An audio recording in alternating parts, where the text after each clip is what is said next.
America. We stand tall and free in the America First Warehouse, where our hearts will always be.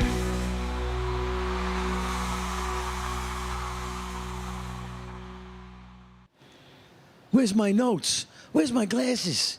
I can't keep up with this place.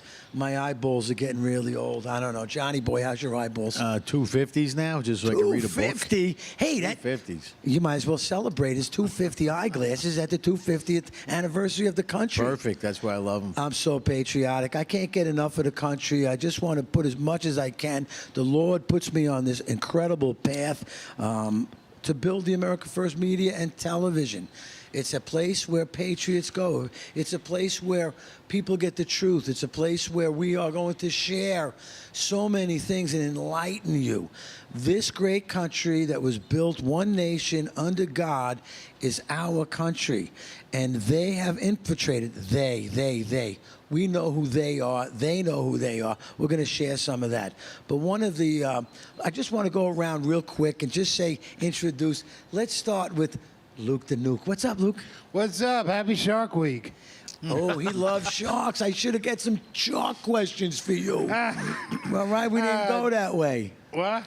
We didn't go shark way. I went music. We got some good stuff for him, though.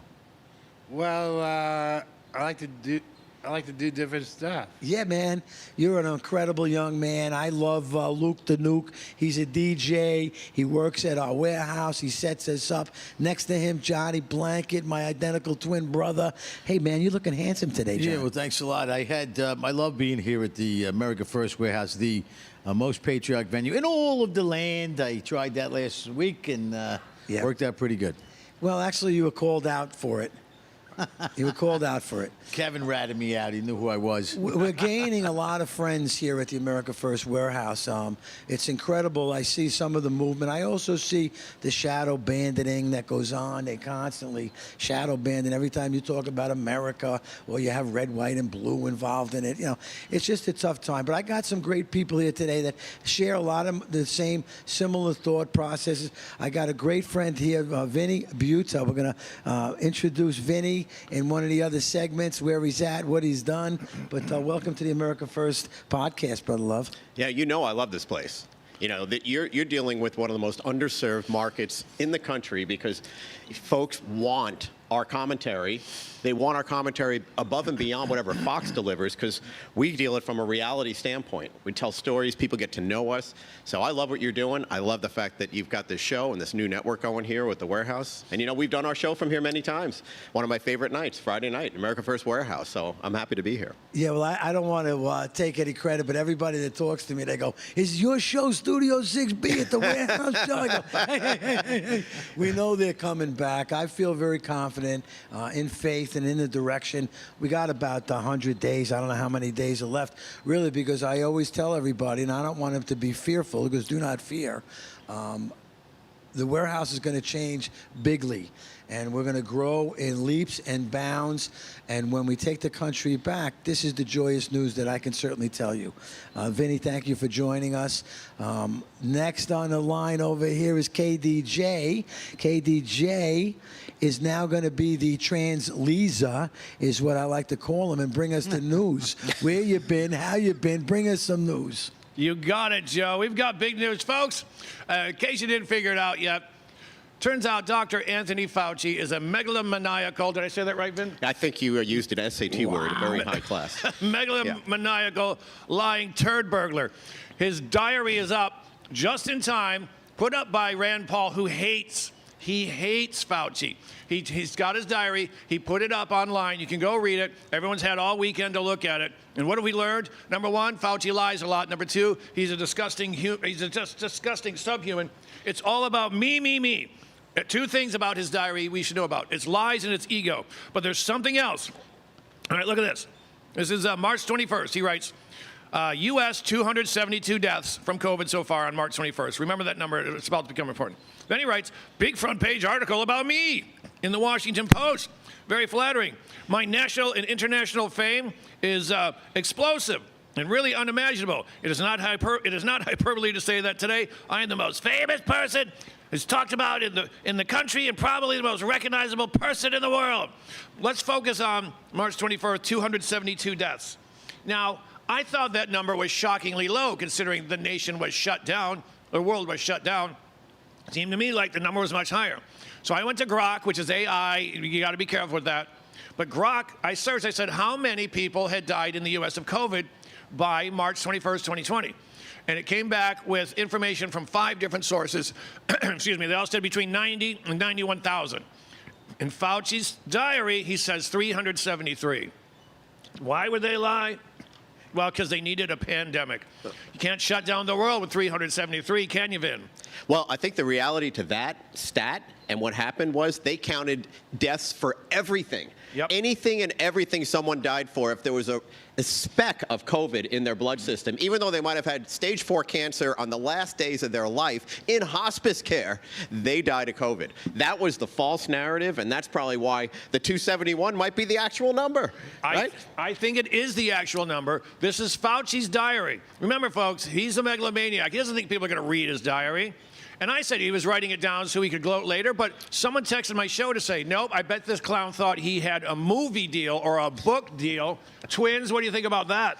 I wanted to add something about Fauci today because he goes in front of Congress to testify again. Tomorrow. Tomorrow, okay. He had also got a pardon from his buddy Joe Biden at the end over there. So anything before this he could get in trouble for. But when he goes to Congress and lies again, now he could be brought up on those charges without the pardon, even though someday the good Lord willing all those pardons will be rectified. How is a pre-pardon legal? And I was talking to someone about this last night.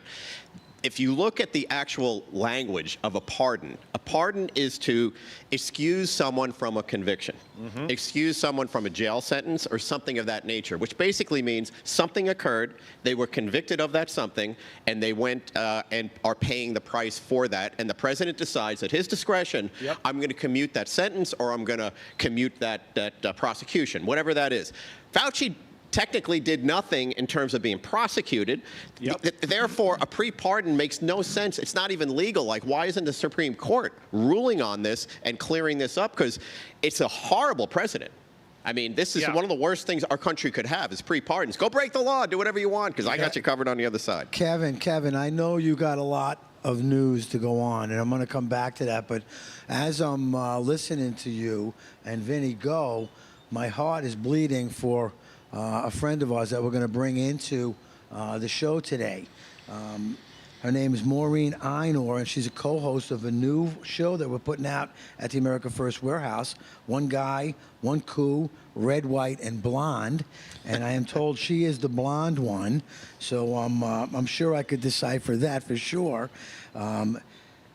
She's come through and gotten to the morning show, and I feel really by the grace of Jesus Christ, how he moves in my life, Maureen Einor. Can you bring her into the Zoom screen for us?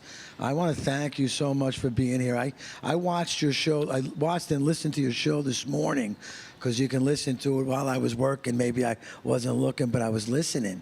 And I was taken back by this, what Kevin brought up, and we see how God is moving here, that this vicious character, Anthony Fauci, because he affected so many lives, guys, so many lives that I wasn't even aware of it. But your story is out of control, being the wife of a police officer. I love you. Can you tell me about your husband, who he was, as a police officer? Yeah, thank you so much, Joe. I really appreciate. Just a quick backstory on me. I grew up in California. I'm a 5th-generation native San Franciscan. My family moved to San Francisco in 1850. I'm a true native daughter of the Golden West. And my husband was also born in San Francisco. We went to high school together. He was a deputy sheriff, Deputy Oscar Rocha. He was a deputy sheriff in Alameda County, served the city and county of Alameda, but mostly was in Oakland. And he died of COVID on July 23rd, 2020. He was at the time working at the Santa Rita jail, which is in Pleasanton, huge jail. And they had an outbreak of COVID. He went to work every day and he got sick. He actually got diagnosed at John Muir Hospital on April 11th, 2020, so less than 1 month after the country shut down. At that time, he went to the hospital sick. They diagnosed him as COVID, but did a COVID test. In those days, the test took 5 days. So on the 5th day, they called and said, oh, your COVID test was negative. You're good to go back to work. Well, we know now those tests were not accurate. There were problems. We know now nothing was accurate, right? And he went back to work, and he never got better. He got sicker and sicker. He didn't go to the doctor in person. He had Zoom appointments. They kept giving him Z-Packs. Just, treat him over the phone because you couldn't get in to see your doctor. He ended up being ambulanced out of our home and died 3 weeks later in the ICU at John Muir. The county, the city of Oakland, and his department fought me for 5 years in legal battles for me to get my widow's benefits for a line of duty death, which he was deemed line of duty death the night he died. Sheriff deemed it. I received all of the PSOB money, which was federal. He's on the wall in Washington, D.C. He's on his county wall. I received all of the workman's comp. I received the life, I received everything, but his county denied me after 5 years of fighting to where I was drained. I am drained financially. When they denied me in February of 2025, I had the option of going and taking it to Superior Court. I had 6 months to decide, and I just didn't have the money. I couldn't do it anymore. I couldn't afford any more attorneys. And so now, reading these diaries and Dr. Fauci, I am at the point of my grief where I am just angry. I'm so angry today because everything that the county said that I didn't do right, that I gave him COVID, I didn't wear a mask in our house, I kissed him goodbye before he went to work, we slept in the same bed and we were married. Everything that they held against me now is coming out where Fauci admits none of that even mattered. Maureen, I was blown away, and I just want to understand this. So they denied this benefit for you because you gave him COVID? Is that what they claimed? That's what they came to the conclusion. I went to the hospital on a Friday night. It's a long story of how I, was sick. I went to the hospital on a Friday night. I went to the emergency room. I was admitted for 10 days. My husband wanted to go to the doctor on Monday because he wanted to go to the workman's comp doctor. He wanted to do it the right way, right? He's a cop, he's old school, he's 25 years with the department, he's gonna do everything by the book. It might have saved him a little bit of legal paperwork, but really it killed him in the end. And so the county used that against me, that I got it first, I got it somewhere else, I gave it to him, and 5 years they fought me. 5 years. When an officer dies in the line of duty, they step in immediately and, they take care of all these things. And they fought me for 5 years. And 2 weeks after he died, 2 weeks, I went to the doctor again. I'm recovering from COVID still, and I just buried my husband. I went to the doctor. They said, oh, your insurance isn't working. I called the county. Oh, yeah, 2 weeks. We cut you off. And I have not had insurance since then. I think many of us have incredible experiences in the J6 community. It sounds very similar to what they're doing.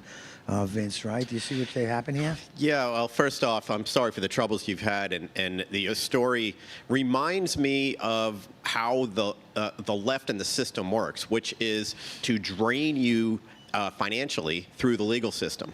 They'll just keep going till you're out of money. This has happened to so many people. They've bankrupted so many people over J6. We know that was a pretty common thing. Yeah. And what happened with you? What is outrageous to me, and might be something of a tactic to fight this again, is if you look at the 9/11 Commission and all the people that have gotten cancer, because of all the lies the government basically told. People went back to work 6 months later down at ground zero, and they got cancer today.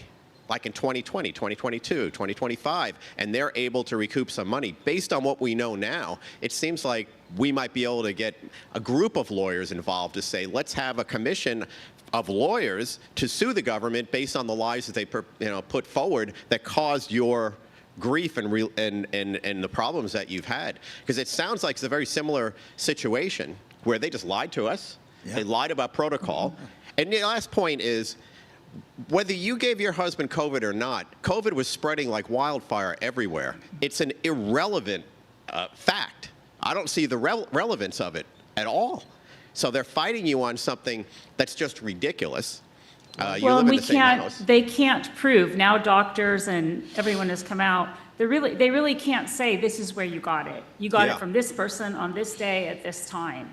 Now we know enough to say, there's no way anybody can say where you got it, who you got it from, when you got it.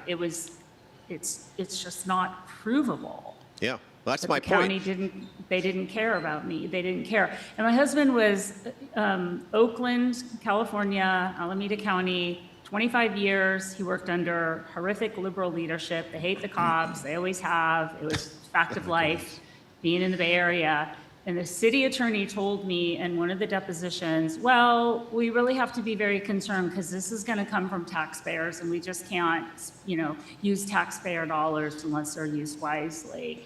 I'm the widow of a deputy sheriff who protected the city for 25 years. And they have now, if you know about the fraud in California, the fraud in Alameda Yep. County, it's just, I am just disgusted. And this Fauci news is turned my grief. I guess now I'm at the anger stage. It's been 6 years. My husband's end of watch anniversary was last Thursday. I'm so mad. And I have written to everybody you could imagine. You name it, I have written and begged for someone to listen to this. It's not right. Yeah, unfortunately, we are fighting everybody on this, Maureen. The fake news media and all these continued lies. I can only say that Jesus is putting you in for a reason. I'm so grateful to have you on the network, and I think Johnny Blanket. Yes, What's I'm going on? definitely sorry to hear what you went through because loss of somebody you love is probably the hardest thing to go. I don't know too much about the COVID other than I do see now a lot of people that worked in the military are getting their back payback and some good things that happened to emergency people that refused it. Did your husband take a vaccine before the No, COVID? they didn't even have the vaccine. He got sick within the first 3 weeks of the country shutting down. Did they So do an autopsy? he died long before the vaccine even came out. He died in July of 2020. So I see a lot of things where the doctors are now coming out with findings from autopsies that 76% of the deaths by COVID were not caused by COVID, but by the treatment that they had given him. Do they have any, for you to have some kind of light at the end of the tunnel that maybe this stuff will get cleared up, or you're just giving up, and where you at? No, giving up. Well, he never had an autopsy because he died in the hospital under doctor's care, and it was COVID, and they didn't do an autopsy. He was in the hospital 3.5 weeks. I was able to get in to see him once for 30 minutes, but I have no idea what they gave him. Nobody ever called me and said, these are the medications he's on, this is what we're doing. I mean, I would get an update call in the morning, I'd get one in the evening. This is what his oxygen levels are, this is what we do. But when somebody's in the ICU, and God as my witness, we can never let this happen in this country again, to where you have loved ones in the ICU and you're not at their bedside advocating for them and knowing what these doctors are doing. It was absolutely all done behind us. We weren't privy to any of it, and we didn't know. So no autopsy. He had COVID. I believe he had whatever virus. I mean, he got very sick. So did I. I was in the hospital for 10 days. I did not have to go to the ICU. I almost did. I was on remdesivir. I was on all of the things that they were giving everyone, and I survived. I don't know how. He was just sicker, and he had it longer, and it went undiagnosed for months because he didn't go to the doctor. He had Zoom appointments. So, I don't know. We know now the state and federal, everything was under this umbrella of protection, right? It's COVID. We can do all of these things because it's COVID. And now we have no recourse to go back because, that was COVID. We're all protected. So I don't really know the answer to that other than he was in the ICU for a little over 3 weeks on a ventilator, and he died. There are, I believe, a lot of people that are very similar stories. Tragedy makes you consider a whole change in life. You can, build a silo and fill it with grain and think you're set for life, and the next day, God will take you. Jesus has you on a path, Maureen, and I am so grateful to be on your path with you because your message is important. Tragedy, Thank you. tragedy for us was the fentanyl lie. They were filling our country. They were coming over the border, and they looked the other way. That's what they did to us. That's what woke us up to this corrupt government. And now, we can see how much we've been lied to. We'll never lie to you here at the America First Warehouse. KDJ. Hey, so Maureen, what I wanted to ask you was, while this was going on, were his fellow officers involved? Were they able to help? Were they told to stand down and go away? Do you know anything about that? You mean when he was sick or after he died? Let's both. So when he was sick, they were all very supportive. Again, this was the very early days of COVID. We were just like, is COVID real? Is this? Yeah. And then he gets it, and then it was like, oh my God. And I was in media in California. I was in media. At the time, I had not been working in media, so I knew a lot of people in the Bay Area media. I was all over the news. I was interviewed over and over because it was COVID, right? And this was an officer and he had COVID, and it was a big story. But now looking back, I do see where they were treading very lightly. Like they Right. were, his very, very close friends were kind of like, they were trying to like coach me, like, he got it at work and he gave it to you. And now when I look back, I'm like, okay, they knew something wasn't going to be right. They knew Right. there was going to, because hindsight's 20/20, right? Yep. You can always look back. If only I knew. But not only, let me just, we were denied a religious service. He had a beautiful police funeral, modified. It was outdoors. We're Catholic. He was not allowed a rosary. We were not allowed a Catholic mass. We were not allowed to have anything at the gravesite. The cemetery was not even going to let me get out of the car to receive the flag. Jeez. And his sheriff stepped in and said, oh, no, she's not sitting in the car. She's coming out. But nobody was allowed to go to the gravesite. We weren't allowed to have the Catholic blessing at the gravesite. And no party afterwards. Family couldn't fly in. I mean, Crazy. so many things now that I look back that our rights were just absolutely taken away and now we're reading these diaries, and it's just sickening. Unbelievable, Maureen. I'd love for you to stick around a little bit if you don't mind. I know that I don't want you to be angry.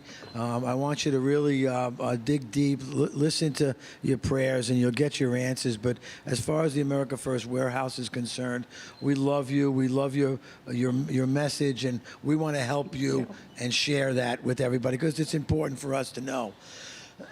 We do a lot of fun things on the show here, and Luke the Nuke over here is a DJ by trade, and he often DJs and works here at the warehouse. And I just put together a few questions for us together, and then we'll go to Luke, and you tell us whether it's true or false. Yes. All right, or give us the correct answer. First Yes. of all, Luke, who are your favorite bands of all time in your whole life? Go ahead, tell me. AC/DC and Nickelback. AC/DC and Nickelback. This could be very challenging for some of us. AC/DC, I remember because you're talking about the 80s, right, Johnny Boy? You have a few AC/DC favorite songs. Okay. Here's the question to everybody. I'm going to start with Vinny because I know he's an AC/DC fan. Who is the lead guitarist for AC/DC? Oh, man, I don't know. You shook me all night long on that one. I bet. Let me think about it. Time's up. Oh, Something to do with Angus Khan. Ah, shit. There's something to do with steak, Angus steak. Angus Khan. Well, okay, he doesn't know. Who do you think it is, Kevin Downey Jr.? Angus Young. Angus Yeah. Young. Johnny, do you know who it is? Yeah, I knew it was Angus Young because it's one of my favorite steaks. Is Maureen still in the room with us? Yeah? Love it. Maureen, who is the guitar player for AC/DC? Isn't it It wasn't it Bon Scott? I think he died though. My I don't know, goodness, but I love you ACDC. You California girl. Luke, who is the guitar player for ACDC? Angus. Angus Young is his name. Yeah, it is Angus. There yeah. you go. They were brothers, right? KDJ was correct. He was trying to cheat with his buddy over here. Thank you. Yeah. You know, only Democrats are cheaters around here. Can we play the game right, please? Sure. All right, let me ask you then. What was Angus Young famous for wearing on stage? Johnny. Shorts and black socks. That's an interesting answer. Yeah. Kevin Downey Jr.? He wore an old-style English child suit. It was short pants with a matching jacket. We ain't going to get past Kevin. You know what, Kevin? You're fired. You're out of this show. Very knowledgeable. He got everything covered. Vince, what does he wear on stage? I'd like to buy a vowel if I could before we get there. He wore the the school stuff that kids were schoolboy. required to wear, that school uniform, like All exactly what Kevin said. Maureen, would you agree with that? Yes, I do, 100%. Okay, and Luke, what did he wear? Schoolboy? Uniform? The school uniform. Yes, that's right. He did. Way to go, Luke. Ask me what kind of guitar he played. All right, here we go. Quick Oh, answer. uh-oh. And don't, Electric? nobody. We're going to start with my friend Maureen because you got to know this one. What country was AC/DC formed? England. KDJ. Australia. Gavin, Buda. Shimp on the Bobby, baby. Johnny- Australia. Yeah, I always Johnny thought it was boy. Australia too. Yeah, come on, Luke. The Down Under. The Down Under. You know, my Hi, mate. California girl, we should have done something for the Beach Boys, maybe. Yeah, For Maureen Fleetwood tonight. Mac, Bay Area. Or the Doors. Journey. A Hey, lot of Bay woman. Area music. A lot of Bay Area music. All right, I'm going to go to John on this one. What does AC/DC stand for? Electrical current. Vince? I have no idea. Very good. Forget about it, KDJ. Either way, He knows. I'm going to come to you AC/DC. later. Maureen, do you happen to know what AC/DC means? The electrical current, the AC and the DC. Okay. Oh. AC/DC. Kevin Downey Jr.? It means gay. That means AC/DC. You go both ways. Yeah, That's well, what I remember listen, too. I don't remember think that one. is the answer. I'm going to tell you my guess is alternating current versus direct current. Luke, what do you think? I had to agree with you. Alternating current and electric. Yeah, Uncle Yeah? Joe All right. was right. I'll learn something Don't here. you get the And Luke answers got me already? on that. Gay. Come on now. When I do that, I'm not a Democrat. I like ACDC. I'm Luke. not a Democrat. Yeah. Okay. Is that the answer? Is that 100%? It was. I Yeah? just gave it to you. Yeah? Yes. Okay. alternating All right. I'll take current currents and for direct 500. Current. For those of you who are in the electrical field, you would understand that. Thank You know you. what you do? Put your tongue in one of those outlets over there, and I'll let you give you an explanation. All right. What is their AC/DC's biggest selling album? Wait. Back in black. Thank you, Luke. He didn't give anybody a chance at all. They have many, many albums, but it is the Back in Black album. What was their song on there? Back in Black. Shoot the Thrill, and I think Shook me. back in black, and you. Oh my God, My favorite's Thunderstruck. Shake Like a Dog or something. My goodness gracious, you did very good. Shook me all night long. Hell's bells. You did really good. Last question. Yeah. True or false? AC/DC was introduced into the Rock and Roll Hall of Fame. Vinny, true or false? Ooh, true. What year? Oh, jeez. Kevin Downey, true or false? True. Johnny, true or false? 2021. Maureen, do you think they were introduced into the Hall of Fame? True or false? Yes. Yes. Luke, were they? True. It is true, and it was in 2003. I remember specifically. All right, listen, we're was going to 20 jump on years off. Nickelback because that's your favorite one too. Oh, boy. I can't really help you on these guys because Nickelback, I have, maybe I can't even name a song. I think it was something about feta cheese, I believe. Yeah. Yeah, Big hit. I don't know. Big I hit. don't got know. a lot of Well, let's get songs, it bro. going now. Who is the lead singer of Nickelback? Chad Kroger. All right, well, listen, now it's going to be whoever can answer first, okay? Maureen, you can jump right in. We can hear you if we don't see you. Luke, you got to hit the buzzer. Yeah, you got to hit the He's buzzer going first. out right. All right. Who is the lead singer of Nickelback? I don't know. I've seen them in concert, though. I've been to their concerts. Wrong answer. Tell her again. Chad Kroger. Chad Kroger. It was a trick question. I asked it twice to see if Luke would pick up on that one. What country is Nickelback from? Anybody? U.S. America. Canada. Maureen, Yeah. you're really lost in space out there in San Francisco. I don't know what happened to you. I thought it was a good guess. I was with Maureen on that one. Well, sorry about that, All right. Maureen. Okay. I thought they were U.S. Luke, tell him. Maple bacon. What? The maple bacon of Canada. Oh, the Maple maple bacon. Hey. Yeah, maple syrup comes from Canada. Yeah. Very good. Okay. All right, we're moving down the line. What instrument does Chad Kroger also play? Guitar. He's kicking you guys' ass. Nobody's even got a. You know, I can't name one of their songs. well, we haven't gotten to that yet. I'll bomb that part. No doubt. Which Nickelback song begins with the words, "Look at this photograph"? Photograph. Luke, No. you are so brilliant. Yes, Maureen, he is correct. It is photograph. And it seems to be like a trick Is it question. called Photograph? Yes. And that's how It's a the good song song. starts. It is. It's probably the only song that I It's the know. one song with the triangle, which he played very well. He I just played want the you to know tri- that very, very well. That's not on the answer sheet, Oh, Vinny. I'm okay, sorry. I'm sorry. And I don't think Yeah. ChatGPT is going to lie to me. Yeah. Didn't they do the soundtrack for like the Shrek movie or something? Was that them? No, they did the soundtrack for like the Spider-Man. I think Spider-Man. Oh, okay. Spider-Man. Okay, I knew I heard of them somewhere. Yeah, Luke is a Nickelback expert. We're going to go right Okay. down the line over All right, here. Luke. What was Nickelback's breakthrough album? All right. Yeah, we're all It's got to stumped. be Silver Side Up. Lukey, I love you so much. He's so smart. This is incredible. Yes, he's absolutely correct. All right. Name another popular Nickelback song. Rockstar. That's my favorite song. Maureen, finally, the girl Wow. from San Francisco. Wow. Congratulations, you Yeah. get a point. I was going to say burn it to the ground. Maureen, that was excellent. You win a box of rice-a-roni. We're going to send that over to you Oh, right away. The San Yeah. Francisco treat. Oh, I think yeah. I think they went out of business. Love it. That's my favorite. They woke and went out of business. True or false? Nickelback has sold over 50 million records worldwide. True. It's true. They yeah, did. that's amazing. They sold I mean, a lot. And we don't even Loaded. know one song, Kevin. Isn't that Yeah. unbelievable? I can't name one. Yeah, well, How ever many since. members I are in guarantee you Nickelback? know a lot of them. How many members are in the band? 4. I got that one. I'm just going to go with 5. Otherwise, why would they call it Nickelback? Inflation. Which band is from Australia? That's not very good. All right, bonus lightning round. Oh, Jesus. It's Luke. Everybody name AC/DC or Nickelback. AC/DC. Johnny, AC/DC or Nickelback? I like Nickelback. Oh, you jumped ship already. I'm AC/DC. Vince, AC/DC, man, all the way. ADJ, AC/DC. Yeah. Maureen.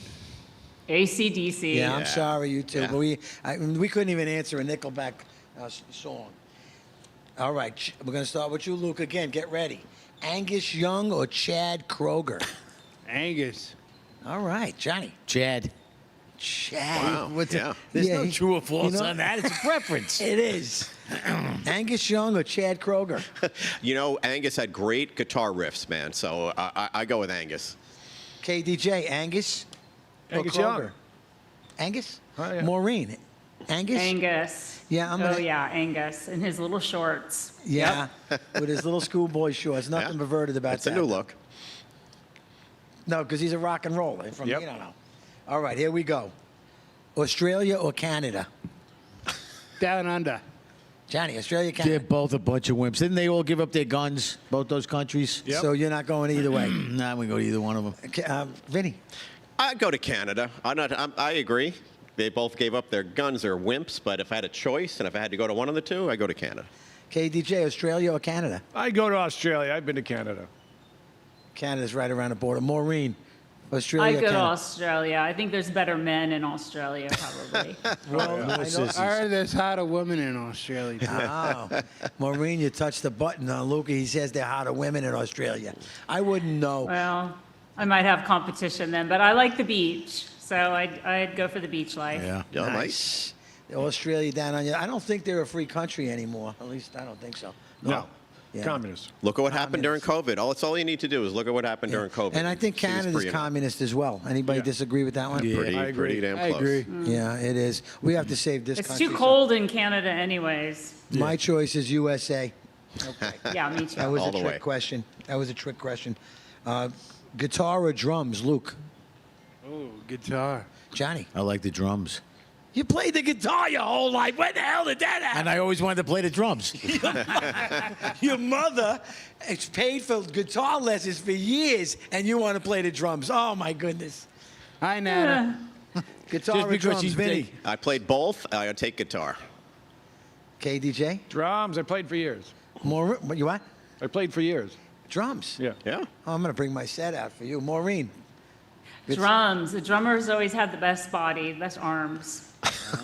Well, with that Good one, shoulders. I love the drummers. All right, drums. With that, me too, drums. All right, we got another one.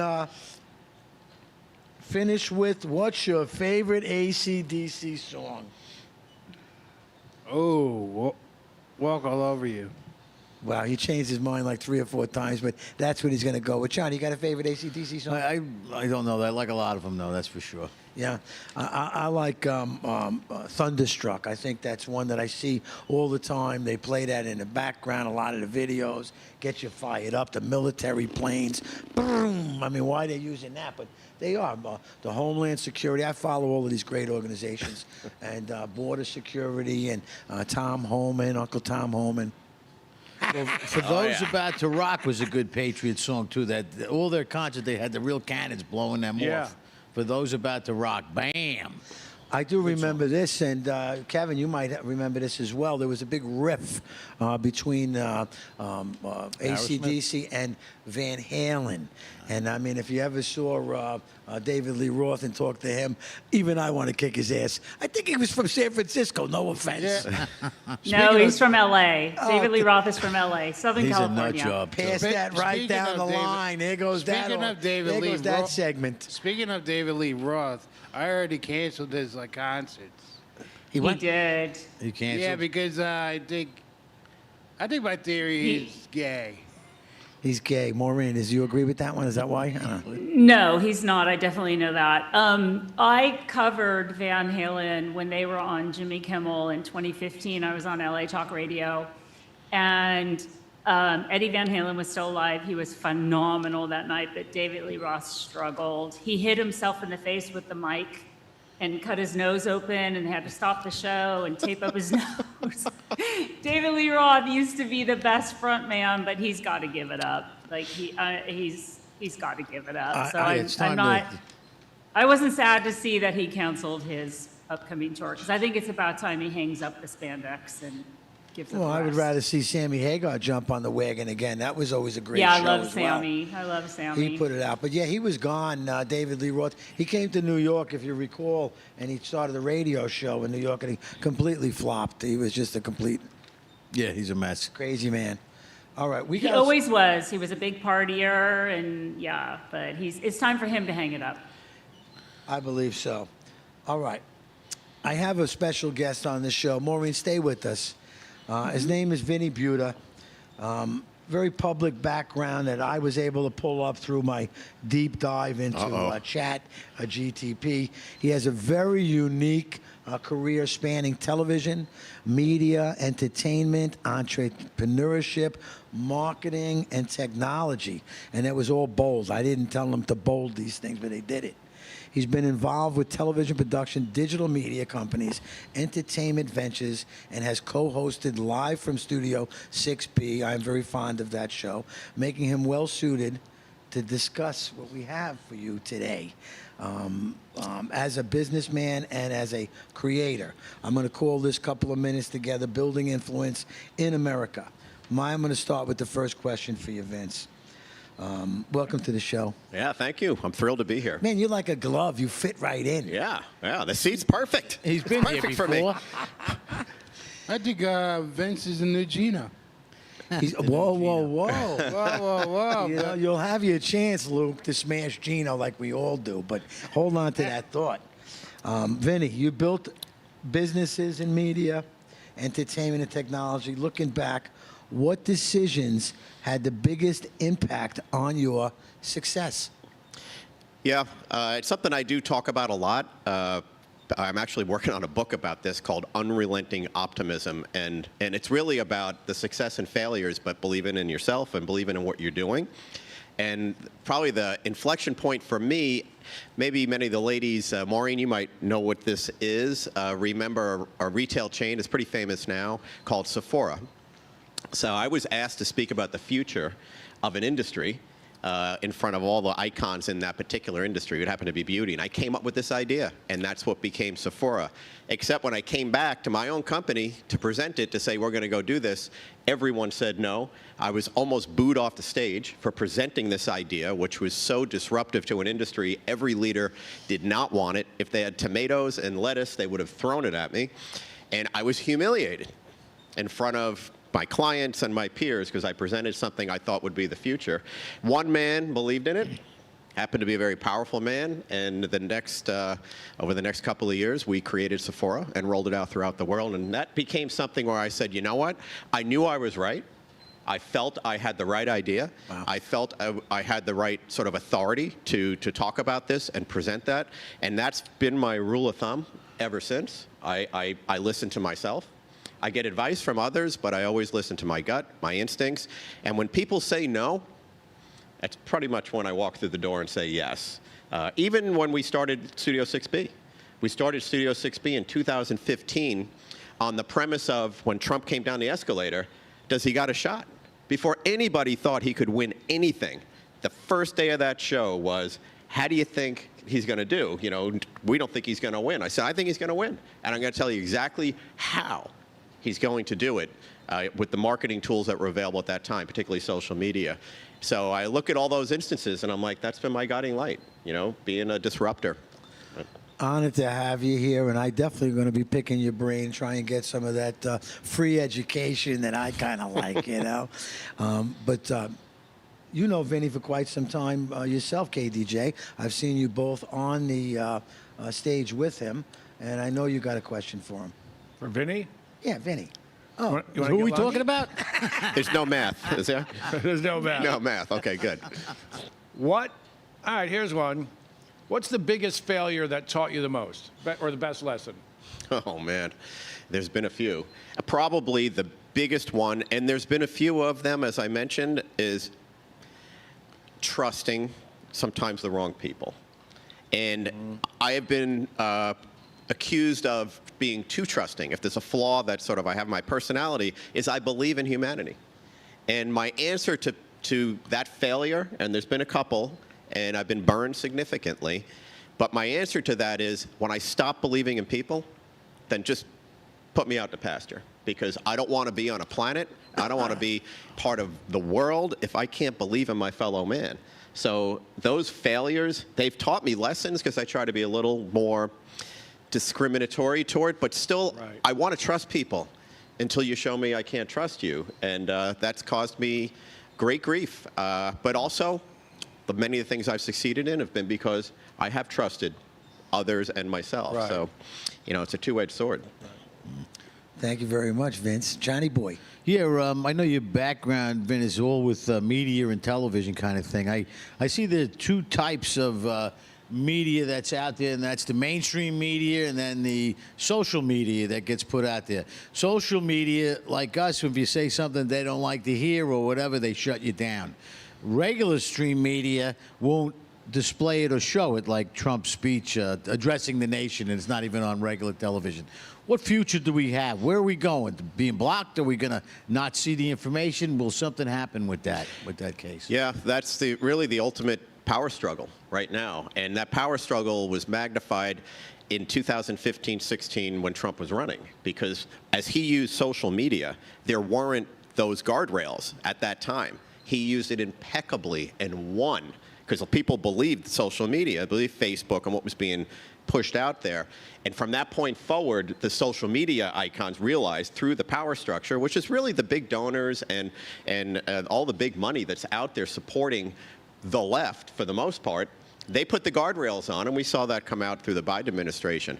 So what's the future? The future is trying to dismantle that infrastructure, because that power center, if you look at just information we get today, like CNN will not cover any of the Fauci diaries. That came out today. They're not covering any of it. Probably the biggest story, I don't know, there's always a big story, it seems, but the biggest story this week is the Fauci diaries. They won't even cover it. Just think about That's that from a treasonous, I think. news standpoint. Now, I don't really give a damn about CNN. Nobody's watching and all that, but I give a damn about the media presenting honesty. So when the power structure puts guardrails on that on each of those, we're all screwed. So we have to find a way to unwind that. Trump's doing what he can, but we have to find a way to unwind that. I don't see it changing. You know, I heard, Maureen, I heard you a little earlier. You was on a radio station out of San Francisco. I don't believe that the radio has any kind of hindrance. Tell us about your experience and maybe hit Vince with something. You can throw him off his stool.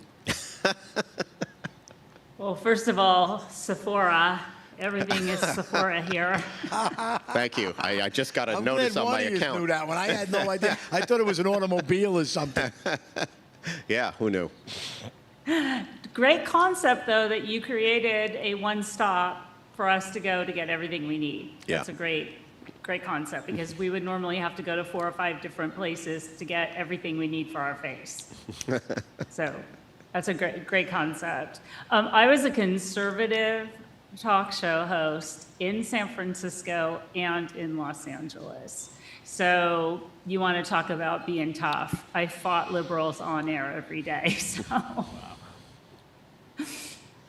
that's what I did. But you're going to fight him on our new show now at the warehouse. But go ahead. I want you to hit Vince with something good. Well, I was on the hedge fund desk at Bear Stearns in San Francisco. I was in global clearing and worked at a man's world, which I loved. The guys there treated me wonderfully. Anytime women came in the mix, there was always a problem. And so I have a business background, finance background, and then I did financial reporting in San Francisco, which launched me to where I went. And interesting that you were talking about Trump, because I covered Trump in 2015 all the way to the election from on LA Talk Radio, and I covered that election very closely in California. And the day that I knew he was going to win is when he rolled up on the border. Like 2 weeks after he came off the escalator, he rolled up in the border on Tijuana and he greeted all of the first responders and shook their hand, all the police. Do you guys remember that? Yeah. And that's when I knew he was going to win. And I agree with you. He caught the tailwind of social media by surprise, used it beautifully, and then they realized we got to make these changes and, regulate what these politicians are doing, who are conservative. They didn't care if the Democrats did that. But I so agree with you with what you said about how he used social media in the day when it was brilliant. Yeah, he used it in a way that really got him votes, like he used podcasts in the last election. But I remember watching The Apprentice, and as a business guy, and I've spent most of my career turning around companies, fixing things that weren't right. I'd watch The Apprentice, I'd be like, oh man, this guy, I think I know him as a New Yorker and his, the ego and all this stuff. And at the end of the show, he'd make a decision and I'm like, oh boy, that was the right decision. Every show, I'd complain about him because it was the way he kind of conducted himself sometimes. Right. But he was right every time. So when he decided to run, I thought, holy cow, here's a very practical guy. He gets it. Like, I'm willing to overlook things that he might say that might, drive me a little crazy here or there. But I love the guy.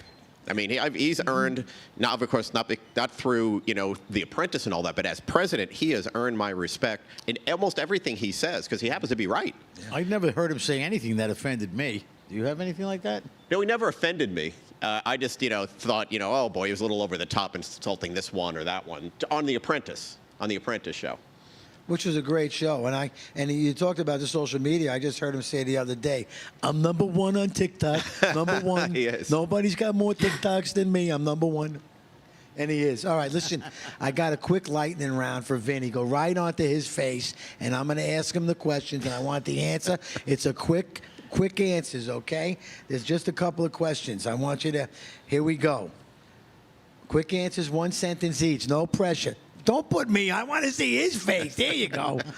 Thank you upstairs. Again, they keep bouncing around over Thank there. you. Don't worry. There- there he is Your again. job is safe. I pay them nothing, so right. I can't even, All right. We got, hey, listen, I got lunch upstairs if you want it. All right, right on Vinny. There you go, Vinny Mac.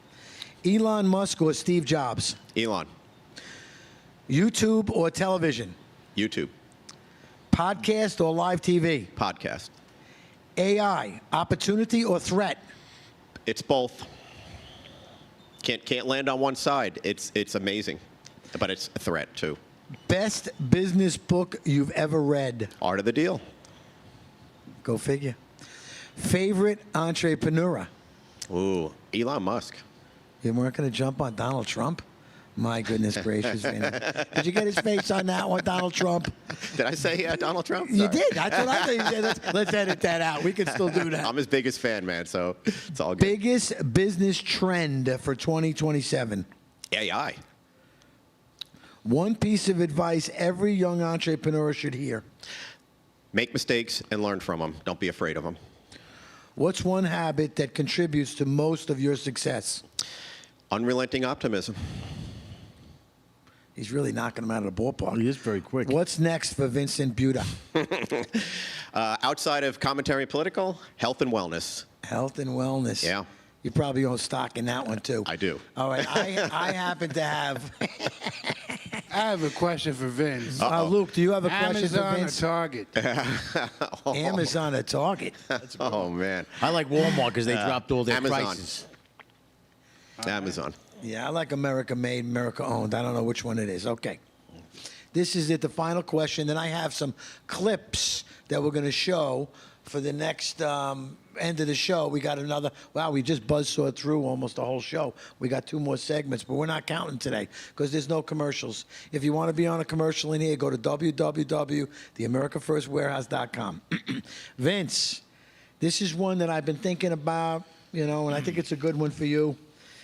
You've worked with major media companies, entrepreneurs, and creators. If you walked into the America First Warehouse today as our strategic advisor, what would be the first 3 things you'd change to help us become one of the most influential independent media companies in America? Well, you said the right word, media company, because right now the basis of America First Warehouse is conservative, MAGA, and all those things that we all believe in. However, the biggest unserved market in the planet is all sorts of content for that market. Lifestyle, health and wellness, music, financial, and political, and news, music, and all of these things. We're not served the same content that the rest of the world is because the left controls most of the media. So what I would say to you is let's look broader. Let's use the political and the conservative mission and all the amplification behind it to leverage into these other areas to create a real media company. Like if Disney were conservative back in the days when we used to watch Disney and see all the things they did, they had music, they had TV, they had movies, they had all these pieces. I would look at a media company that embodies all of that and provides content in the areas that people want to watch. And it's not all news. However, that happens to be the anchor to get things started. So that's what I would say. That was pretty good. If we could, anybody up in the booth, cut that segment out and send it to me so I can review it a few more times. Vince, we're honored to have you. I love everything that you're doing. And, like us, like Maureen and the other shows that are coming out of the media, I keep following the Lord Jesus Christ. I don't know, Johnny, that's where I'm at. I can't. Yeah, without him, we have nothing. Without him, that's what it is. So our faith in Jesus is what leads us. One thing with our media and television, when you are a conservative, don't you feel like you're missing half of an audience that wouldn't be interested in watching it? Yeah, I mean, that's the point. There's half of the audience across the board that's missing out on content. We have to go to special places. We have to go to special places to listen to music, special places to look at movies, Angel Studios, other places like that. If we talk about our faith in any content, oh my goodness, really? Right. And one of the most powerful movies ever made, one of the most successful movies ever made was The Passion of the Christ. People don't realize that. That was an independent movie. Mel Gibson. Mel Gibson, man. Mel Gibson, by the way, he's a hero.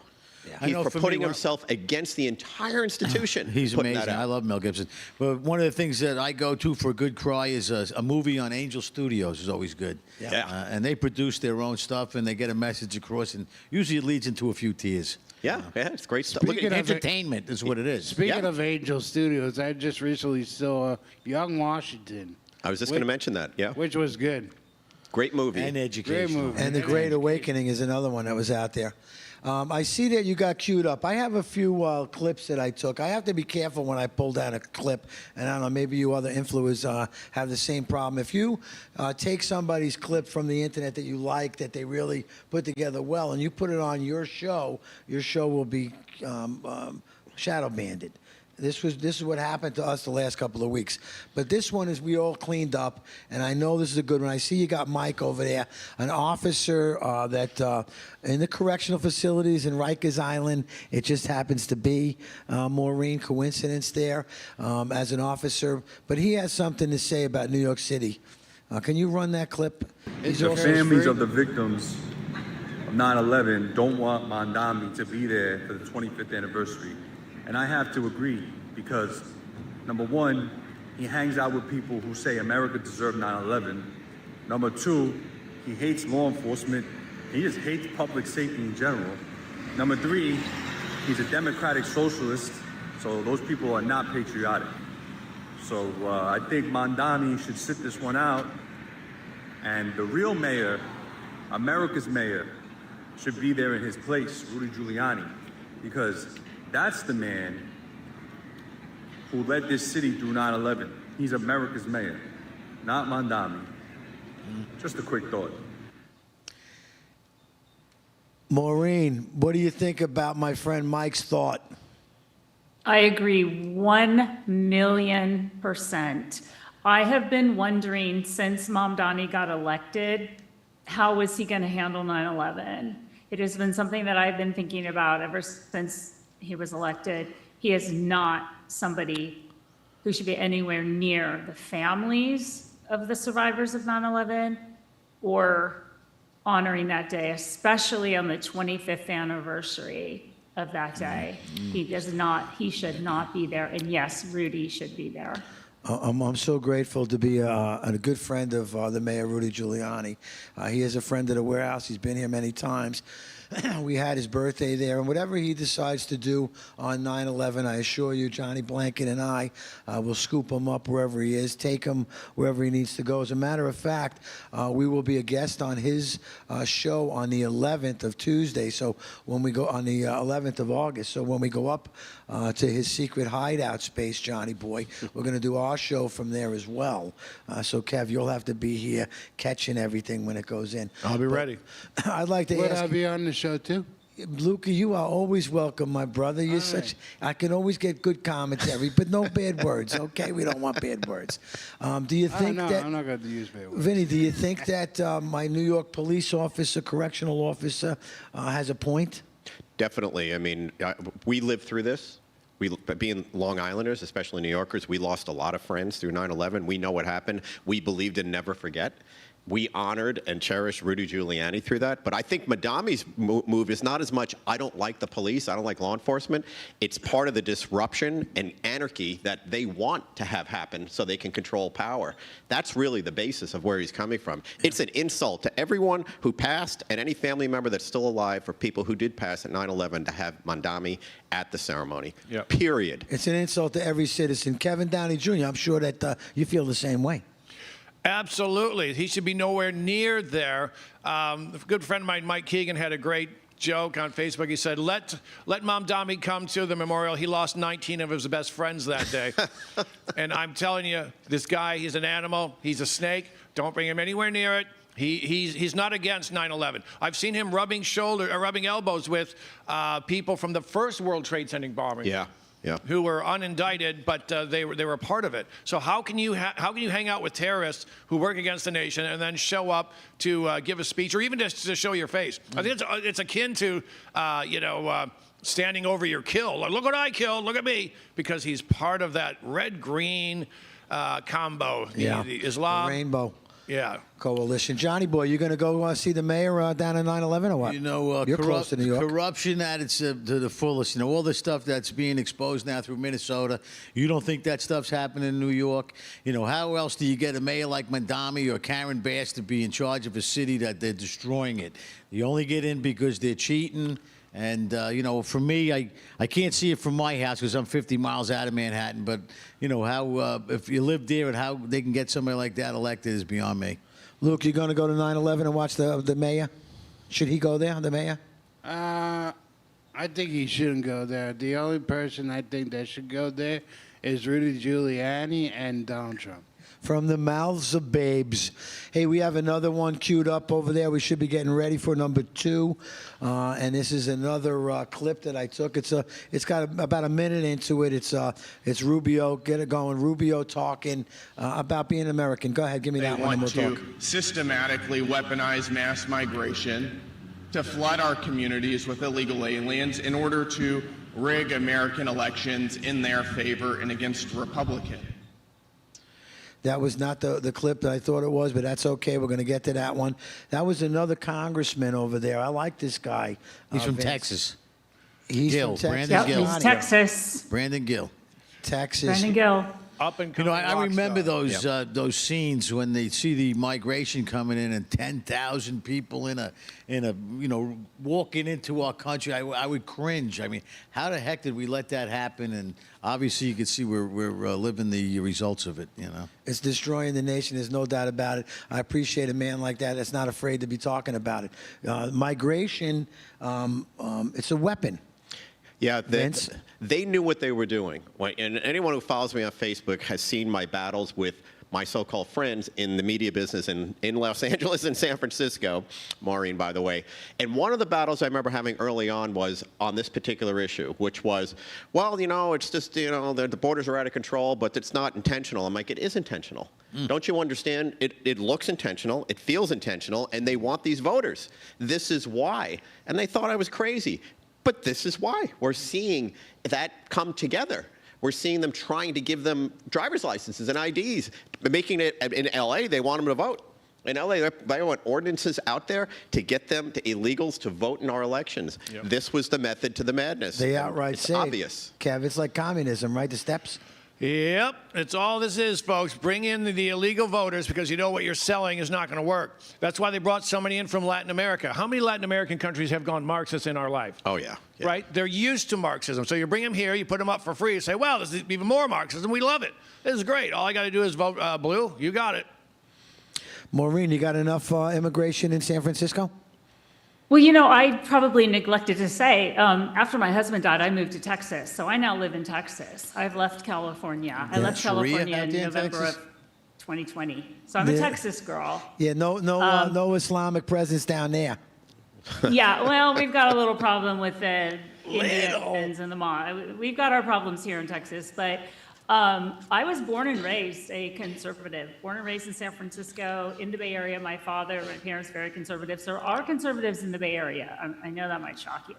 But going back to Trump, when I covered him in the 2015 lead up to the 2016, my job on LA Talk Radio was immigration. So I covered immigration.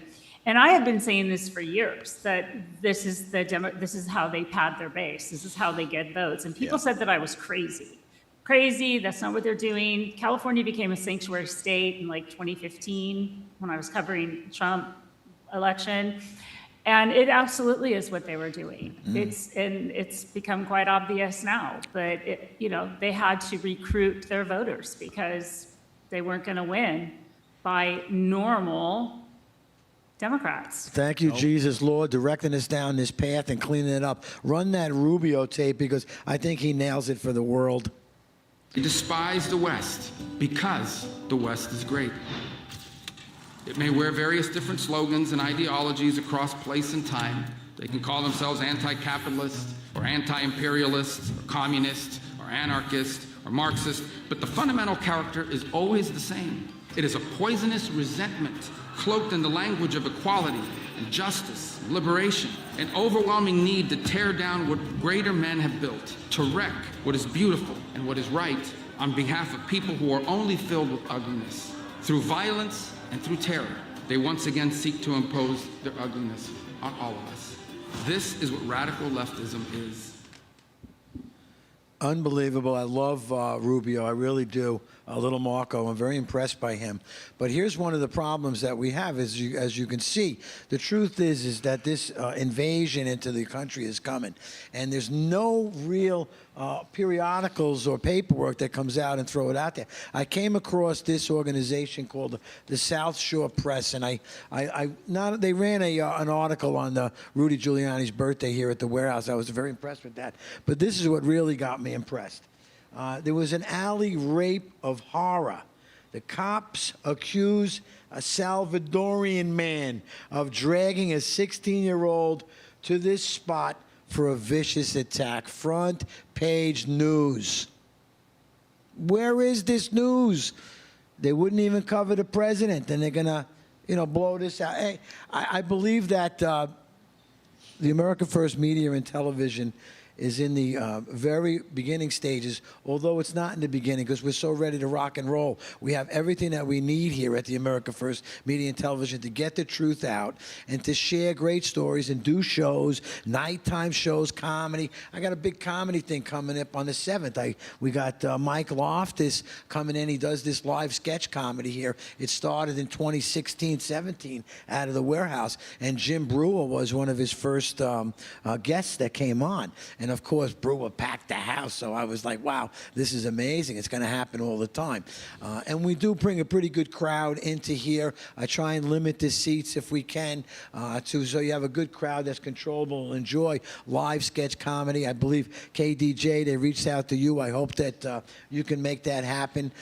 So let me just stay a little focused on Rubio. I didn't mean to get off track because I have two other things I want to show. We have, we still got another 25 minutes left of airtime here that I'm going to share with everybody.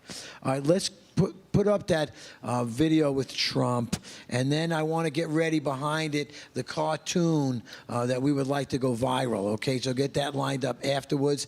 But let's hear what Donald Trump has to say about Sharia law. Wait until you hear this. Sharia. You know what Sharia is? Sharia authorizes, and look, this is, it's terrible. Sharia authorizes such atrocities as murder against non-believers who won't convert, beheadings, and more unthinkable acts that pose great harm to Americans, especially women. I mean, you look, especially women. Tough stuff. Sharia law in America, that's going to be a no for me, Chief. We've had the Constitution for 100 years, and that's worked just fine. Maybe let's not download the foreign law update and crash the whole system. Boom. I think it's been 250 years. It is 250 years for the country. As far as Sharia law in the country? No, he said we had the Constitution for 100 years. I was like, I think it's closer to 250. It's the new math, I believe it is. Yes. Well, you know what it was? It was it was 50 years old. 50 years ago, Trump's been saying it. He's been so right about everything. He's been saying it that long ago. But is it a problem, Vince? A problem. It is the total opposite of what our country was built on. The complete opposite. And you look at the people in this country that are supporting the Muslims in this country and Sharia, women, gays, and atheists. Essentially, right? Yeah. So if you think about that, they don't put any thought into what the reality of it is. This is just how do we counter the conservatives and Trump and Sharia law? Yeah, it sounds like a way to counter that, right? Yeah. Let's go along with that. But it represses those very people that are supporting it. They don't understand that they'll be Sharia killed. law will never work in the the Republican side and the capitalist side because we got our guns still. They go after the Democrats because they're very easily brainwashed, and that's what they got them for. Because if somebody says gays for Palestine, come on, what kind of logic is that? You know? You're getting. I love how the gays for Palestine thing, John. Because if they were to take over, what's happening to gay people in Iran? They get flight lessons. You get one flight lesson. They throw you off a building, and that's your lesson. Can you fly? No, you can't. Now you're dead. And if you're not dead, they'll finish you off with rocks on the bottom, and they'll laugh while they do it. How the Queers for Palestine people don't see this, beyond me. Just shocking. Well, I think the biggest impact right now you're going to see is in the state of Texas. Maureen, I'm not sure exactly where you are in Texas, but Johnny and I recently flew down Dallas. for a movie, a premiere done by Chris Bugard, Burgard, you better get it right. He straightened me out a couple times, didn't he? Yeah, remember the Alamo. Yeah, remember the Alamo movie, Don't Sharia My Texas, and we're going to set up that cartoon. It's about a couple of minutes long, but I want it to be so simple for people to really understand what's happening. They in Texas, in Dallas alone, in Plano, Texas, they bought 440 acres to build their super mosque, a super mosque Muslim predator building. My friends that fought in Iran and Afghanistan come back. Mosques are used for storage of weapons and training for their men. Joe Biden opened the borders. They came in by the thousands. They flew them in. I remember the pictures in the plane where they're all looking. How about the ones that were hanging on the plane that couldn't get in the plane? They were probably infidels. They were going to die anyway because they really want to take everybody out. And women in particular just blows my mind when I see them with the Habib. I saw a little baby in a Habib, right? What's the story with that? Men would be interested in that little baby, so she covers the baby up so it hinders men from looking at them. What a disgrace. We're going to tell you the truth. Cue up that cartoon, and then we're going to have some discussion about it. We still have, I see, a couple of minutes left. Cue up that. You got that cartoon from the movie The Alamo?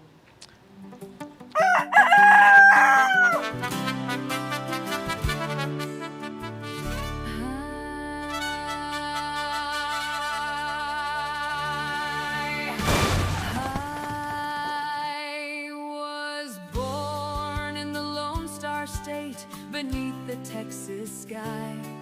I can rope and ride like Daddy, and I never ever cried. But now the world's a-changing. Girls must cover up to their eyes. Don't wanna be sold to some old man. I'd really rather die. So just go home. Just go home. Just go home. Sharia law's not welcome over here. Just go home. Take your medieval rules and stick them in your ear. Just go home. Your Sharia law will never rule our land. Just go home. We've got the Second Amendment to help you understand. Just go home. Just go home. Just go home. Take your hijabs back, better pack your burqas too. Just go home. God's blessed Texas and the other 49 too. Just go home. Don't Sharia my Texas. Just go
Great, man. That was really a great song, by the way, and a great video. I love it. Wow, Vince, I am impressed. If you you like that one, I was pretty blown away by it too. Now, Chris Burgard and his company puts out documentaries. They came out with Capital Punishment, The War on Truth, and he came out with this Alamo one, Johnny. You and I flew down to Texas, and we saw it firsthand and met some of the people that were involved in it, like General Flynn. Yeah, it's a pretty scary thing till you start seeing it now. We have mosques coming up all over Long Island, and you might have drove past them and you don't think much of it, but they are taught in their religion to lie to us, to protect. You know, if anything's not right for them, they are allowed to lie, so their God wants them to lie. It's a total opposite of us. I don't know why we allow it, and anybody doesn't simulate to our country and our beliefs, then just go home. That's so true. And I think on that little cartoon, well, the idea behind it was to try and, go viral with it, Vince. And it kind of fell flat on its face. People are not sharing it. I know that a shadow banned it and stuff. But it told you the story of really what's happening in Texas. And it's really happening all over the place. Yeah, and part of like my view of this whole thing is this is a cult. Number one, I don't think there's when you think about God and you think about teachings of any God, just to say, we'll just call God in general. Freedom of religion. Yeah, well, freedom of religion, yes, but God doesn't believe in dividing our country, our people. I'm with you, I'm not with them. I'm with you, I'm not with them. They believe in goodness, peace, happiness, very basic virtues. They don't believe in wealth and all these other things. They believe in all these good things. They don't believe that if you don't believe this, you should be killed. Women should be suppressed in this way. There's no God that actually believes this. So I look at this as a power structure, cult, that has hijacked a lot of people, especially now with the division we have in this country between right and left. The left is using this just to divide us more. That's why they even go along with half this stuff. It's just to divide us more, because division, there's a great speech in Miracle on Ice. You remember Herb Brooks and all that stuff, right? Yeah. I was involved in that, and I remember being captivated by this one moment, which was they needed a common enemy. He wanted a common, so Herb Brooks said, that's going to be me. They're going to bond together against me. What the left is doing is creating this rift and these common enemies so that they bond together no matter how ridiculous it looks. And that's Sharia law. How they can even be with this or support that. Kevin, I know you're passionate about this subject, so I'm sure you got a lot to say. Kevin, you going to have some halal meat on this tonight for dinner? No, I'm a real man. I eat real meat. No halal meat for me. Vin's 100% right. I think there's two cults here, Vin. I think there is the cult we call Islam, and there's the cult we call leftism or progressivism. Yeah. And you need both cults. They're working together. They're two horrible tastes that taste worse together. You've actually tricked gay people into fighting for the side that's going to kill them. You've tricked women into fighting for the side that's going to oppress them. Imagine how long it takes to tell this woman, you're going to leave these guys with the MAGA hats and the crucifixes, because over there's the good ones over there. I know you're going to have to get beaten a lot by your husband. I know that you're going to be one of 3 wives. I know that you can't vote or go to school, but this is the right way, because it's those Christians that got to go. Okay. Unbelievable. Yeah. And Maureen, what color shabab do you think you're going to be wearing?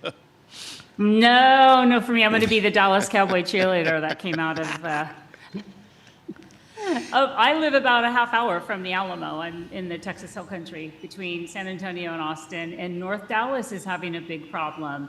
And I've been on a few podcasts. There's some great independent journalists that are doing a lot of work on what's going on. We also have a problem with the Indian population in the North Dallas area with the fraudulent H-1B1 visas. And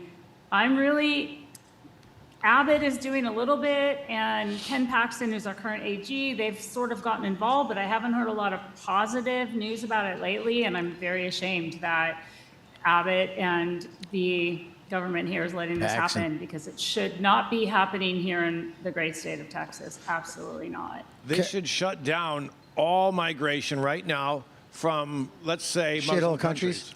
Yes. Okay. From the poopy hole countries. Let's put them in perspective. Kevin, let me ask you a question, too. If Tom Angus Young. What? Sorry. He was answering your answer before you. If Tom Holman and Mark Wayne Mullen we're able to do deportations the way it should be done, and I believe you're going to see an increase in that. Do you believe that we should deport everyone that came in illegally under Joe Biden? All of them should go, even the ones who came in before him. If you listen to Mr. Bovino of Customs Border Patrol, formerly, he predicts there are 107 illegal immigrants here. That's roughly 1/3 of the population. Imagine how much food would go down if 1/3, if it's true. Even if 20 million, kick them out. That's 20. That's figure 20 million people eating 3 times a day. That's 60 million more meals that people are scrambling for. That's why the prices have gone up. We learned that the price of houses went up 40% under Biden because of the illegal immigrants. Rent went up 20% because of the illegal immigrants, because you had to put them somewhere. Take people out who shouldn't be here, the cost of living will drop substantially. Vinny, kind of similar question there. These people, all that came in, these 20 million, are they all voting, or what's the story? Well, they're trying to get them to vote. They're trying to hide them behind various walls to vote, especially in, states like California, which is basically run by Los Angeles and San Francisco and other liberal states. But at the end of the day, it's black and white to me. If you came here illegally, then you should leave and come back illegally. Get in line. It's all good. If you came here as a criminal and you're committing crimes, that's not even a discussion. You got to go. And it's not like who goes first, who goes second. They all need to go if you came here illegally. And I have lots of folks that I work with that are trying to come here legally. It takes years and quite a bit of money to get here legally. And all they did is, they let this happen. So all of them should go. To Kevin's point, there's way more than we think. And frankly, they should all be sent back. Well, I think yesterday it passed 350,000 Haitians that are here and their visas expired. They all got to leave. They're being offered $1,600 or $2,600 to go, and then have an opportunity to come back into this country the right way. That's what it all boils down to. Because if you don't assimilate with us, you can't be here. Why do we have to have all these riots? Why do we have to have it? Not that 700,000, illegal immigrants were registered in New Jersey to be jurors. And once you're a juror, then you want to vote too. You know what I mean? So it's just out of control, and it has to be stopped. Well, the riots, just to put a point on that, because the riots, in my view, those are productions. They're not riots. That's a production. That's an organized production. People aren't that annoyed that they're just going out and rioting at those numbers. It's not logical. It doesn't make any sense. They're a production. Someone's putting that together and enabling that to happen, and then recruiting in the yo-yos that think this is a good idea too. But it's a production. Just think of any production. Go produce an event. That's what it is. That's what that is. Stopped. Maureen, are you still working in radio? And you're down in that Texas area that you had told us, you had mentioned and stuff.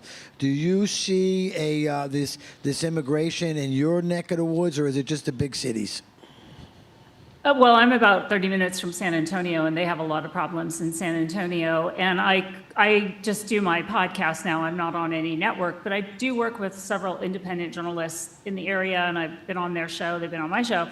And I cover a lot of San Antonio politics. I'm covering right now the current district attorney race. And we had 2 Democrat district attorneys who did not make it through to the primary, but they were both running on arresting ICE agents for not doing their job. And I just won't have that. And I've said, I didn't move all the way to Texas to live 20 minutes from San Francisco or Los Angeles.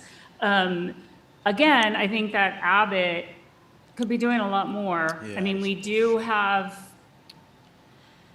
I think, we do have the rule of law here. Police are respected far more than they are in California, but I really feel like, especially with the North Dallas situation with Sharia law and the Indian H-1B visa violations and fraud, that really needs to be handled. But I also know a lot of the North Dallas area is having record number foreclosures, and they are attributing that to people leaving. Being deported. Mexican deportations, and then a lot of Indian. They are, so I do follow a lot of that because of my finance mind that I have, and there's a lot of just up and go. They leave everything, the house is left, and it goes into foreclosure, and they're attributing a lot of that to people self-deporting or being deported. Unbelievable. I feel so blessed to be part of this movement that's coming out. We got, I'm looking over there, we got about 5-6 minutes left before the end of the show. And I don't want people to feel that it's gloom and doom, that it's not, there's no opportunity out there. There really is. And it's going to really, the change of the nation where Christ is going to come back and conquer this nation is in the midterm. So it's very important that people vote. You know, what can you do? You know, you can vote. You can be part of legislature. You can part of, you know, you can do anything to be an American citizen. Now's the time to really do it. Now, I just want to share my little story. We're leaving for this weekend. We're going to go down to the Pittsburgh area and meet with some J6 prisoners, men that fought for the country in Afghanistan and Iraq. And then another man, Kelly Meggs, was an oath keeper, and he worked very hard as an American citizen, building an American dream. He was at the Capitol to support Roger Stone and protect them. Oath keepers were all for good things. They were locked up. They wrote this book while they were in jail, and I am just about finished with it. And then I'll pass it on to my brother Johnny Boy that he can pick up on it. But these men saw the truth, what was happening. I'm going to support them this weekend. And I want to support any America First candidate, any America First patriot that wants to get the truth out. All of our shows, we will help you. We'll get the word out. Maureen, your word is very important. Give us a minute on where you're at, how we can reach you, and what goodness has happened, because Jesus is throwing miracles out every day. You have to open your eyes to see us. Give us some good news. So the good news is I am now co-hosting with Dale, 2G1C. Him and I have teamed up with 2G1C, Red, White, and Blonde on America First Warehouse, which I am so blessed and so thankful to have been picked up so quickly. And I started my podcast in December after a long career in media in California. Started my podcast because I knew I had a story, and I knew somebody had to hear my story of being a widow and going through the battle I'm going through. So I'm so grateful, and I'm so thankful that we live in a country like this. For all of its faults, this is the greatest country in the world. We have free speech. We're able to sit down and do something like this every day and be free. And that to me is so, so important. And I do it in the memory of my husband, who I know is in heaven watching out for all of us. What is your husband's name? Oscar Rocha, Deputy Oscar Rocha. God bless you, Jesus. Look over the deputy, please, for us. Kevin, you got some beautiful things happening, right? It's not always gloom and doom. Give us something good. Oh, here's something good. No one on the left, none of the news outfits are paying attention to Fauci. They're also not giving him a platform to defend himself. That tells me this man, his goose is cooked. I think they're throwing him to the wolves because they were in on it, so they're not going to tie themselves to them. Vin, am I wrong in thinking that they're leaving him out in the cold? They are. They're trying. It's a dual path. Leave him in the cold, but don't let anybody know that's really going on. Yep. Right? So there you go. Now, is your good news on the same as his good news, or you want to add to that? Here's what I see going on, especially on the economic side, where I'm deep involved in all sorts of things. There's a lot of money that wants to be put to work to innovate businesses. There's a lot of innovation going on right now to create new industries and so on. Not just AI, this health and wellness thing I talked about, media, content. The sky's the limit right now. There's so much opportunity in this country. That's the great thing, and that's what's great about our country, that any one of us can go create something that could become something huge, employ thousands of people, or hundreds or dozens, doesn't matter. That's what I see. Huge optimism on that side of the fence. We just need to be counted for. We need to vote. We need to get ourselves out there and take this passion and turn it into an action to make sure we keep the midterms on the conservative side. Yeah, we're going to keep those commies out, that's for sure. Johnny Boy, give us some good news. What are you doing, bro? All I can say, it's always a great day when I get up in the morning and I can enjoy my country, the greatest country in all the world, with our greatest president ever, and be optimistic about our future, because it's going to be awesome. Amen. Now, Lukey, my friend, you got any DJs? What's going on? Give me some good news. No work this weekend? The good news is I enjoy waking up every morning, enjoying this beautiful country, and enjoying life. What a patriot Wow, that was you are. very well said. That I was have to say. fantastic. He just fantastic. recapped. Well, I will tell you this. I'm gonna close it out for everybody. The world's on fire, basically, right? But don't have fear. Do not have fear, because I promise you, when I hear elected people talking Jesus, when I hear our great president talking the power of the Spirit coming over, I watch these revivals that are going on, just packing stadiums. Charlie Kirk did the same thing. He loved it. He loved this country the way we do. We are going to continue this battle. I will never give up. I will never surrender. I love this country. I love God, my family, and my freedom. And like the founding fathers that gave everything up to save this nation, the America First Warehouse Media Television and Joe the Box is going to do the same thing for you. God bless America. Thank you, Maureen. I love you. Thank you. Thank you so much. God bless all of you. Thank you. See you Thank next you Tuesday. upstairs. Thank you upstairs. For the patriots of America, we stand tall and free. And the America First Warehouse, where our hearts will always be.